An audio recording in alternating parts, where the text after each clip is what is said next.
If you're considering a Speedmaster and you kind of find it boring, you need to check this one out.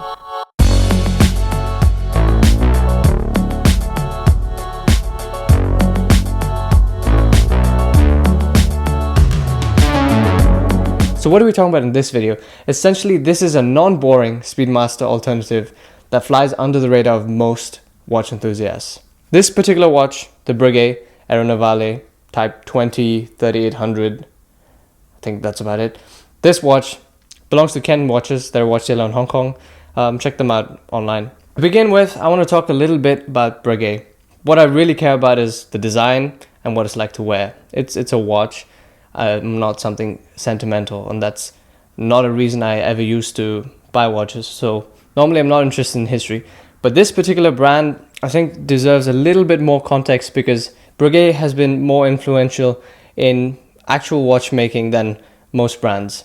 Breguet himself pioneered quite a few inventions in the actual watchmaking movement realm, which we see in a lot of watches today. You can start the dispute about the tourbillon thing in the comments, so I don't need to cover that. But essentially, the self-oscillating weight, the automatic watch, that's one of the things Breguet came up with. So in terms of history, even though Breguet has been sold a bunch of times since 1775 when it was incepted, and it's really not the same company, it still has a richer history in terms of true watchmaking than most brands today. So this particular watch, this version launched in 1995, and it's basically been the same since. It uses a Le Mania-based movement. A lot of people would be quite enthused to hear that. And this is a flyback chronograph that's a pilot's watch designed for the French Navy aviation. So this particular watch is not some kind of inspired homage design based on some expedition or something like that. It actually has a place of importance in use, and that's really nice to know, even though it doesn't make much difference to the wearer, but it's a cool bit of information. So the watch itself, the design of it, 39mm case, 14.4mm thick. The crystal on top is slightly domed. It is a sapphire crystal. And overall, the dimensions are reasonably compact. The thickness is kind of high relative to the actual size of the watch, the case diameter. So this is 1mm smaller than the Daytona, and it's 3mm smaller than the Speedmaster. So it's not exactly the same size watch, but I think anyone that can wear a Speedmaster would also consider this, but not necessarily the other way around. The size, in my opinion, is more versatile than the Speedy. More people can wear this. Also, it's more versatile in terms of context of wear. Just the general aesthetic of the watch lends itself to be kind of sporty. It's a pilot's watch. It's got great contrast, but it's also the size and dimensions of which you could wear it in a dressy context. It comes on the leather strap, which is super dressy in nature, but the aesthetics of it are kind of sporty, but it does have the polished surfaces, which is again slightly dressy. You get what I'm saying. Now, what sets this watch apart? For me, it's the dial. I really like this dial. I like it more than the Speedy dial, mainly because of the lack of symmetry. Now, most people prefer symmetry, and I don't mind symmetry, but it's not a must-have for me in a watch. I like that there's this distinguishing factor in the dial itself. So if you take a closer look, you'll see that the minutes count of a chronograph is larger and quite different aesthetically as well to the other two subdials. So on the left, we have the regular seconds, and at the bottom, we have the 12-hour counter for the chronograph. And on the right subdial itself, it is a minutes counter for the chronograph, but the hand itself is also quite different.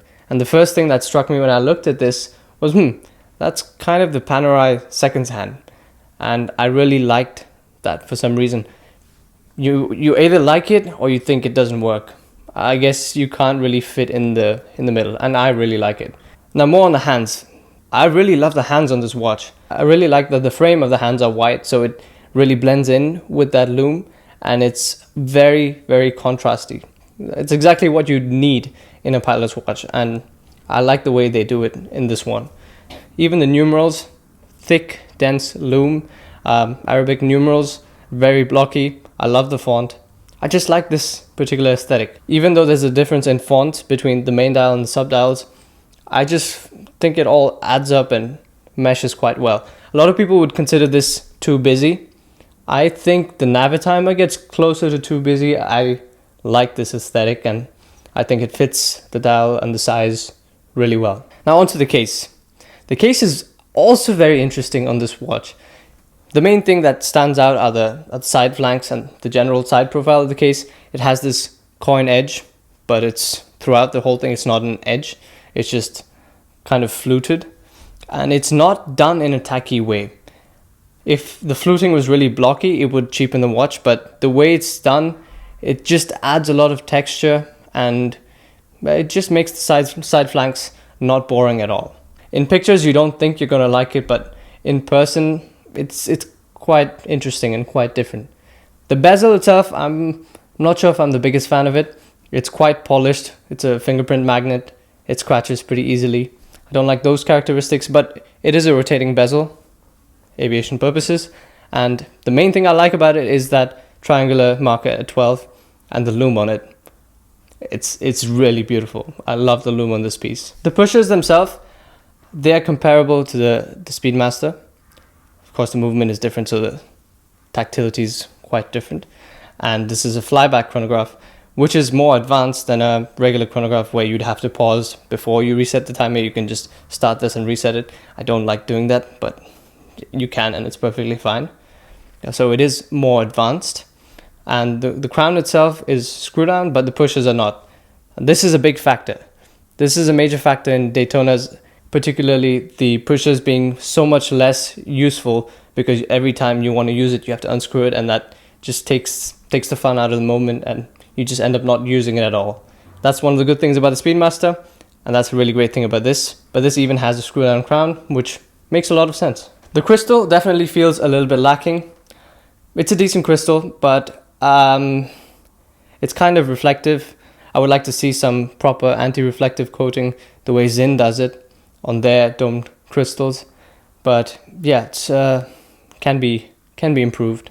The domed factor does make this watch look a bit dated. This was incepted in 1995 and they really haven't revised this watch all that much. I think they should. They've got many other variations, so that makes it more complicated to actually revise this piece instead of just having a different variation, because they're all very similar. There's type 3800, 3802, and there's many smaller variations. But this is my favorite version, and I wish they would just change some of the dimensions and make this a little bit more new. This was introduced in 1995, and if you take a look at it, it does pretty much look like it's from 1995. Now on to the final thing, the strap. I really don't like stiff leather alligator styled shiny straps. I loathe them. I would replace this with a rubber strap or a brown leather strap or a native strap. Any of those options I think are better. The clasp itself is very basic, very simple, friction-based mechanism, but it's nice. But yeah, this particular strap makes the watch a bit too dressy, and I just don't like the strap at all. So I would definitely change that, and that would probably improve the versatility of the watch even more. Moreover, I find this piece particularly interesting, mainly because of it being Breguet, the flyback chronograph movement, which is really nice, and also the size, 39mm. All of it adds up to be a more interesting alternative to the Speedy than almost anything else on the market. Now at retail, this is 50% more than a Speedy, but nobody really buys Breguets at retail, at least not now. So it's kind of the same price bracket.